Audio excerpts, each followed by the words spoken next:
செலவுக்கு பின்னாடி வருமானத்தில் ஒரு நிலையான வருமானத்தில் முன்னேற்றம் அப்படின்றத கொடுப்பார். அதே மாதிரி வெளிநாட்டு நிறுவனங்களில் வேலை செய்கிறவங்களுக்கு ஒரு முன்னேற்றம், இந்த மருத்துவத்துறை, அதே மாதிரி சேவை சார்ந்த துறை, என்ஜிஓ ஆர்கனைசேஷன்ஸ், அதே மாதிரி பார்த்திங்கன்னா இந்த முதியோர் இல்லத்தில் கேன்சர் இன்ஸ்டியூட், இந்த மாதிரி நம்ம வந்து பார்த்திங்கன்னா ஒரு மற்றவங்களுக்கு உதவக்கூடிய தொழிலில் செய்கிறவங்களுக்கு அது வந்து பார்த்திங்கன்னா பெருத்த முன்னேற்றம் அப்படின்றது இருக்குது. உழைப்பினால் உயர்வு. யாராக இருந்தாலும் சனி ஒரு சிம்பிளாக ஒரு விஷயத்தை கொடுப்பாங்க. நீ மற்றவங்களுக்கு சேவை செய்கிறியா, உன்னை நான் பெரியாள் ஆக்கிடுவேன். நீ பயங்கரமாக உழைக்கிறியா, உன்னை நான் பெரியாள் ஆக்கிடுவேன். நீ நேர்மையாக இருக்கியா, உன்னை நான் பெரியாள் ஆக்கிடுவேன். நீ இதெல்லாம் இருக்கியா, பெருசாக உன்னை நான் கெடுக்க மாட்டேன் அப்படின்றதும் ஒன்று இருக்குது. ஸோ ரொம்ப சிம்பிள். மற்றவங்களுக்கு ஹெல்ப் பண்ணக்கூடிய எண்ணம் மேலோங்குது அப்படின்னாலே சனினால் வரக்கூடிய கெடுபலன்கள் அப்படின்றது வரப்போகிறது இல்லை. அது ஸ்போர்ட்ஸாக இருந்தாலும், கவர்மெண்ட் எக்ஸாமினேஷன்ஸாக இருந்தாலும், பேங்க்கு, இன்சூரன்ஸ் இது சார்ந்து ஒரு எக்ஸாமினேஷன்ஸாக இருந்தாலும், இதில் வந்து பார்த்திங்கன்னா இல்லைங்க சும்மா காம்படிஷன்ஸில் நாங்கள் கலந்துருக்கோம், அதுலேயும் வெற்றிகள் கிடைக்கிறதுக்கு, வெற்றி வாகை சூடுறதுக்கு ஒரு மெடலு, ஒரு அவார்டு, ஒரு ரிவார்டு, ஒரு கப்பு வாங்கிறதுக்கான பிராப்தம் அப்படின்றது உண்டு. தந்தை, குரு இவங்க மூலியமாக வந்து பார்த்திங்கன்னா நமக்கு இவங்களோட ஆதாயத்தினால, இவங்களோட சப்போர்ட்னால வெளிநாடு போகிறதுக்கான வாய்ப்பு உண்டு. ஹையர் எஜுகேஷன் படிக்கிறதுக்கு வெளிநாடு போகிறதுக்கான நிறைய பிராப்தம், அதுவும் யூனிஃபார்ம்டு சர்வீசஸ் படிக்கிறதுக்கான பிராப்தம், ஒரு ஆளுமையான படிப்பு படிக்கிறதுக்கான பிராப்தம் அப்படின்னு சொல்லுவாங்க. நிறைய பேருக்கு வெளிநாடு வேலை செய்ய போகிறாங்க, படிக்க போகிறாங்க அப்படின்னு வச்சுக்கோங்களேன். அங்கே ஒரு பிள்ளையை பார்த்து லவ் பண்ணி கல்யாணம் பண்ணிக்கிறது, அங்கே ஒரு பையனை பார்த்து லவ் பண்ணி கல்யாணம் பண்ணிக்கிறது. வெளிநாடு துணை, வெளிநாட்டில் இருக்கக்கூடிய துணை அமையறதுக்கான வாய்ப்பு உண்டு. வேறு ரிலிஜியன், வேறு பர்சன்ஸ், ஊரே வேறு, ஆளுங்களே வேறு. நான் வந்து பாருங்கள் பக்கா இந்தியன், அந்த பொண்ணு வந்து வெள்ளைக்காரி, அந்த மாதிரி நம்ம திருமணம் பண்ணிக்கிறதுக்கான பிராப்தமும் உண்டு.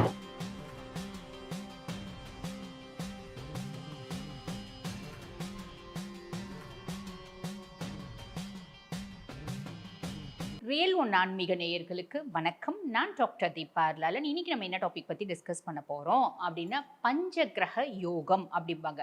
அதாவது 5 கிரகங்கள் கும்பத்தில் வந்து பார்த்திங்கன்னா இணைகிறாங்க. இந்த 5 கிரக சேர்க்கை நிறைய ராசிகளுக்கு நிறைய நற்பலன்கள் கொடுக்க போகுது. அதுக்கு முன்னாடி இதே மாதிரி சேர்க்கை வரணும் அப்படின்னா ஏறக்குறைய 29 வருஷம் நம்ம காத்து இருக்கணும். காரணம் என்ன அப்படின்னா சனி திருப்பி கும்பத்துக்கு வர்றதுக்கு ஏறக்குறைய 29 வருஷம் ஆகும்.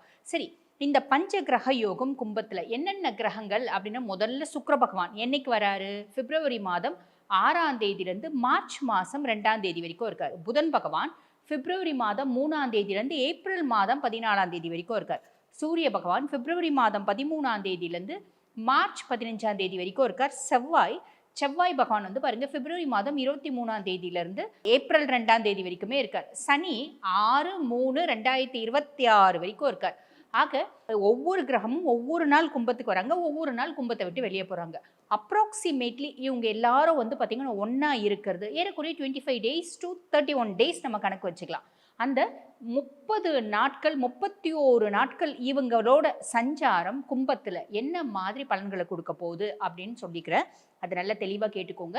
இது வந்து பாருங்கள், ஸ்கிப் பண்ணாமல் பாருங்கள். அப்போ தான் ஒரு கிரகங்களும் என்ன மாதிரி பலன்களை கொடுப்பாங்க அப்படின்னு தெரியும். இப்போ இது சொல்லிட்டு இருக்கும்போது ஒரு சிலருக்கு சந்தேகம் வரும், என்னம்மா கும்பத்துலேருந்து மீனத்துக்கு சனி பகவான் பயிற்சியாகி போயிட்டாரே அப்படின்னு. ஆமாம், அதாவது திருக்கணித பஞ்சாங்கம் பிரகாரம் 25/9/2025 வந்து பார்த்திங்கன்னா சனி பகவான் கும்பத்துலேருந்து மீனத்துக்கு போயிட்டார்.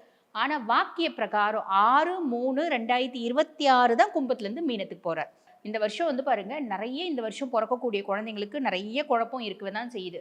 ஜாதகம் எழுத கொடுக்கும்போது கூட நிறைய பேர் என்ன சொல்கிறாங்க, அம்மா எங்களுக்கு வாக்கிய பிரகாரம் எழுதி கொடுங்க. வாக்கிய பிரகாரம் எழுதி கொடுக்குறவங்களுக்கு சனி கும்பத்திலே இருக்க மாதிரி தான் எழுதி கொடுக்குறோம். திருக்கணித பிரகாரம் எழுதி கொடுக்குறவங்களுக்கு சனி மீனத்தில் இருக்க மாதிரி எழுதி கொடுக்குறோம். ஆக இந்த ஒரு குழப்பம் இருக்குது. ஆனால் நம்ம வந்து பாருங்கள், இப்போ நாங்களே திருக்கணித பிரகாரம் பலன்கள் சொல்லுவோம், வாக்கிய பிரகாரம் பலன்கள் சொல்லுவோம். ஏன்னா இன்றைலும் வாக்கியத்தை ஃபாலோ பண்ணுற பர்சனாலிட்டிஸும் மக்களும் இருக்காங்க, திருக்கணிதத்தை ஃபாலோ பண்ணுற மக்களும் இருக்காங்க. பொதுவாக வந்து பாருங்கள் திருநள்ளாறில் வாக்கியத்தை தான் ஃபாலோ பண்ணுறாங்க. அதனால் அந்த பழமை மாறாமல் ஜாதகம் கேட்குறவங்களும் இருக்காங்க. அப்போ இந்த சனியோடு சேர்த்து வாக்கிய பஞ்சாங்கம் பிரகாரம் நம்ம சனி இருக்க மாதிரி வச்சுக்கலாம். இந்த பிளானட்டரி பொசிஷன்ஸ் என்ன மாதிரி பலன்களை கொடுக்குது அப்படின்றத சட்டுன்னு பார்த்துடலாம் வாங்க. மீன ராசி அன்பர்கள், உங்களுக்கு இந்த 5 கிரக சேர்க்கை பஞ்ச கிரக யோகம் கும்பத்தில். கும்பம் உங்களுக்கு என்ன பாவம் அப்படின்னா 12ஆம் பாவம். 12ஆம் பாவத்தை என்ன சொல்லுவாங்க அப்படின்னா மோட்ச விரயஸ்தானம் சொல்லுவாங்க. அயன சயன போஜன மோட்ச விரயஸ்தானம். இங்கே ஒரு கிரகம் இல்லைங்க, 5 கிரகங்கள் இருக்குது. அதில் முதல்ல வந்து பார்த்திங்கன்னா சனி பகவானை பற்றி சொல்லணும் அப்படின்னா 11 மற்றும் 12க்கு அதிபன். அதாவது மோட்ச விரயாதிபதி மோட்ச விரய ஸ்தானத்தில், அதே மாதிரி லாபஸ்தானாதிபதி மோட்ச விரய ஸ்தானத்தில் என்னென்ன மாதிரி பலன்களை கொடுப்பாரு அப்படின்னா, முதல்ல செலவு, நல்ல செலவு இருக்கும். செலவுக்கு பின்னாடி வருமானத்தில் ஒரு நிலையான வருமானம், வருமானத்தில் முன்னேற்றம் அப்படின்றத கொடுப்பார். அதே மாதிரி வெளிநாட்டு நிறுவனங்களில் வேலை செய்கிறவங்களுக்கு ஒரு முன்னேற்றம், இந்த மருத்துவத்துறை, அதே மாதிரி சேவை சார்ந்த துறை, என்ஜிஓ ஆர்கனைசேஷன்ஸ், அதே மாதிரி பார்த்திங்கன்னா இந்த முதியோர் இல்லத்தில், கேன்சர் இன்ஸ்டியூட்டில், இந்த மாதிரி நம்ம வந்து பார்த்திங்கன்னா ஒரு மற்றவங்களுக்கு உதவக்கூடிய தொழிலில் செய்கிறவங்களுக்கு அது வந்து பார்த்திங்கன்னா பெருத்த முன்னேற்றம் அப்படின்றது இருக்குது. உழைப்பினால் உயர்வு. யாராக இருந்தாலும் சனி ஒரு சிம்பிளாக ஒரு விஷயத்தை கொடுப்பாங்க. நீ மற்றவங்களுக்கு சேவை செய்கிறியா, உன்னை நான் பெரியாள் ஆக்கிடுவேன். நீ பயங்கரமாக உழைக்கிறியா, உன்னை நான் பெரியாள் ஆக்கிடுவேன். நீ நேர்மையாக இருக்கியா, உன்னை நான் பெரியாள் ஆக்கிடுவேன். நீ இதெல்லாம் இருக்கியா, பெருசாக உன்னை நான் கெடுக்க மாட்டேன் அப்படின்றதும் ஒன்று இருக்குது. ஸோ ரொம்ப சிம்பிள். மற்றவங்களுக்கு ஹெல்ப் பண்ணக்கூடிய எண்ணம் மேலோங்குது அப்படின்னாலே சனினால் வரக்கூடிய கெடுபலன்கள் அப்படின்றது வரப்போகிறது இல்லை. சரி, அதுக்கு அடுத்து சூரிய பகவான். சூரிய பகவானை பற்றி சொல்லணும் அப்படின்னா லார்ட் ஆஃப் 6, 6ஆம் பாவாதிபதி 12ஆம் பாவத்தில் அப்படின்போது எதிரிகள் அப்படின்னு நம்மளுக்கு யாரும் இருக்க மாட்டாங்க. எதிரிகள் அடங்கிடுவாங்க நம்மளை பார்த்தா அப்படின்னு சொல்லலாம்.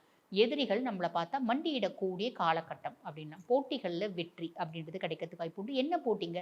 அது ஸ்போர்ட்ஸாக இருந்தாலும், கவர்மெண்ட் எக்ஸாமினேஷன்ஸாக இருந்தாலும், பேங்க்கு, இன்சூரன்ஸ் இது சார்ந்து ஒரு எக்ஸாமினேஷன்ஸாக இருந்தாலும், இதில் வந்து பார்த்திங்கன்னா இல்லைங்க சும்மா காம்படிஷன்ஸில் நாங்கள் கலந்துருக்கோம், அதுலேயும் வெற்றிகள் கிடைக்கிறதுக்கு, வெற்றி வாகை சூடுறதுக்கு ஒரு மெடலு, ஒரு அவார்டு, ஒரு ரிவார்டு, ஒரு கப்பு வாங்கிறதுக்கான பிராப்தம் அப்படின்றது உண்டு.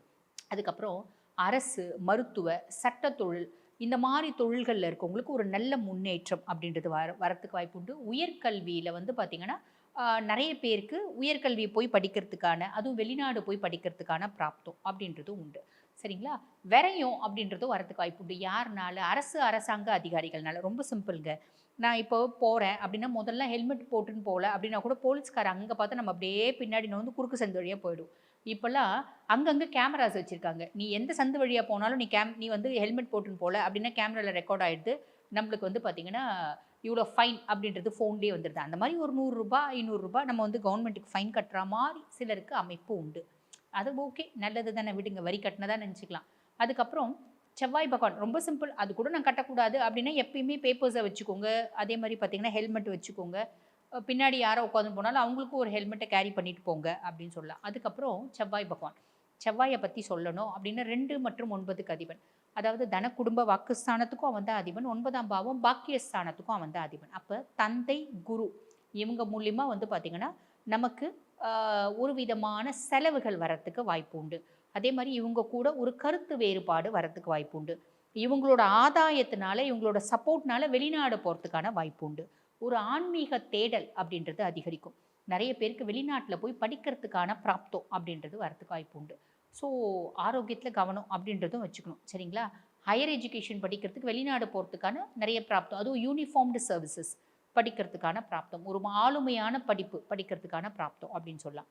அதுக்கப்புறம் புதன் பகவான். புதன் பகவானை பற்றி சொல்லணும் அப்படின்னா 4 மற்றும் 7க்கு அதிபன். அதாவது சுகதாயாஸ்தானத்துக்கும் அவன் தான் அதிபன், 7ஆம் பாவம் கலத்திர ஸ்தானத்துக்கும் அவன் தான் அதிபன். இவன் 12ஆம் பாவத்தில் போயிருக்கான் அப்படின்போது மேரேஜ், எங்களுக்கு வந்து திருமணம்ங்க, அதுக்காக நாங்கள் செலவு பண்ணுறோங்க, நாங்கள் திருமணம் ஆயிடுச்சுங்க, எங்கள் ஒய்ஃப்காக நான் வந்து நிறைய கொஞ்சம் செலவு பண்ணுறேன். அதே மாதிரி பார்த்திங்கன்னா என்னோடய ஃபியான்சேக்காக செலவு பண்ணுறேன், என்னோடய லவ்வருக்காக, என்னோடய ரிலேஷன்ஷிப் இருக்கக்கூடிய பர்சனுக்காக செலவு பண்ணுறேன், பார்ட்னர்ஷிப்பில் கொஞ்சம் செலவு பண்ணுறேன், கொஞ்சம் இன்வெஸ்ட் பண்ணுறேன் அப்படின்ற ஒரு அமைப்பு. லைஃப் பார்ட்னர், பிஸ்னஸ் பார்ட்னர் ரீதியாக சில பல செலவுகள் அப்படின்றது வரும். இது வந்து சுப செலவு தான். அதே மாதிரி பார்த்திங்கன்னா நிறைய பேருக்கு வெளிநாடு வேலை செய்ய போகிறாங்க, படிக்க போகிறாங்க அப்படின்னு வச்சுக்கோங்களேன். அங்கே ஒரு பிள்ளையை பார்த்து லவ் பண்ணி கல்யாணம் பண்ணிக்கிறது, அங்கே ஒரு பையனை பார்த்து லவ் பண்ணி கல்யாணம் பண்ணிக்கிறது. வெளிநாடு துணை, வெளிநாட்டில் இருக்கக்கூடிய துணை அமையறதுக்கான வாய்ப்பு உண்டு. வேறு ரிலிஜியன், வேறு பர்சன்ஸ், ஊரே வேறு, ஆளுங்களே வேறு. நான் வந்து பாருங்கள் பக்கா இந்தியன், அந்த பொண்ணு வந்து வெள்ளைக்காரி, அந்த மாதிரி நம்ம திருமணம் பண்ணிக்கிறதுக்கான பிராப்தமும் உண்டு அப்படின்னு சொல்லலாம். அதே மாதிரி தூர வாழ்வு, பிறந்த ஊரை விட்டு ரொம்ப தூரம் போய் அவங்க வாழக்கூடிய ஒரு பிராப்தம், அதான் ஃபாரின் கண்ட்ரீஸில் போய் செட்டில் ஆகிறது. அதே மாதிரி பார்த்திங்கன்னா இங்கே வந்து பார்த்திங்கன்னா எங்கேயோ ஒரு கிராமத்தில் இருப்பாங்க, யூஎஸில் இருப்பாங்க, அந்த மாதிரி ஒரு அமைப்பு அப்படின்னு சொல்லலாம். அதே மாதிரி பார்த்திங்கன்னா முடிவெடுப்பதில் ஒரு விதமான குழப்பம். நிறைய விஷயம் முடிவெடுக்கும் போது செய்யலாமா வேணாமா, இது எப்படி செஞ்சால் நல்லாயிருக்கும், இப்படி செஞ்சால் நல்லா இருக்குமா, அப்படி செஞ்சால் நல்லா இருக்குமா அப்படின்ற மாதிரி ஒரு விதமான கன்ஃபியூஷன் அப்படின்றது, டைலம்மா அப்படின்றது நம்ம மனசில் இருக்கும். கொஞ்சம் நிதானமாக இன்றைக்கி முடிவு எடுக்க முடியலையா விட்டுருங்க, 2 நாள் ஃப்ரீயாக விட்டு 3ஆவது நாள் முடிவு எடுக்கும்போது சட்டன் முடிவு எடுத்துருவீங்க அப்படின்னு சொல்லலாம். அதுக்கப்புறம் சுக்கிர பகவான் இருக்கார். சுக்கிரனை பற்றி சொல்லணும் அப்படின்னா 3 மற்றும் 8க்கு அதிபன். அதாவது இளைய சகோதர தைரியஸ்தானத்துக்கும் அவன் தான் அதிபன். அதே மாதிரி 8ஆம் பாவம் அஷ்டமஸ்தானத்துக்கும் அவன் தான் அதிபன். அவன் 12ஆம் பாவத்தில் வந்து உட்கார்ந்துட்டு இருக்கான் அப்படின்போது நிறைய மீனராசி என்பர்களுக்கு ரகசிய உறவுகளில் ஒரு நாட்டம் அப்படின்றது வரும். மறைமுக ஆசைகள் அப்படின்றது வரும். ரகசிய உறவுகள் என்னங்க மீனம் எங்களை போய் இப்படி சொல்கிறீங்களேங்க, இருக்கிறவங்களுக்கு நாட்டம் இருக்கிறவங்களுக்கு இந்த வரிகள், இல்லாதவங்களுக்கு அந்த நாட்டமே எங்களுக்கு இல்லைங்க, அதை பற்றி ஐடியாவே இல்லை அப்படின்றவங்களுக்கு இந்த வரிகள் கிடையாது. ஓகேங்களா? எல்லா ராசிகள்லையும் இந்த மறைமுக உறவு, ரிலேஷன்ஷிப்பு, ஹிடன் சீக்ரஸிஸ் எல்லாமே இருக்கும். Each and every coin has two sides. அந்த மாதிரி இருக்கிறவங்க இதை பற்றி யோசிங்க, இல்லாதவங்க இதை பற்றி யோசிக்கணும் அப்படின்ற அவசியமே இல்லை. அந்த மாதிரி மறைமுக உறவுகள், ரகசிய உறவுகள், மறைமுக ஆசைகள் இதெல்லாம் செய்யலாமா வேண்டாமா, கொண்டு போகலாமா வேண்டாமா, அது உங்களோட மனம் சார்ந்த விஷயம். நாங்கள் வந்து செய்யுங்க வேண்டாம் அப்படின்னா சொல்ல மாட்டோம். ஓகேங்களா? அதுக்கும் மேலே சுக்கிரன் 12ஆம் பாவத்தில் இருக்கிறது. என்னென்னலாம் நீங்கள் ஆசைப்பட்டீங்க?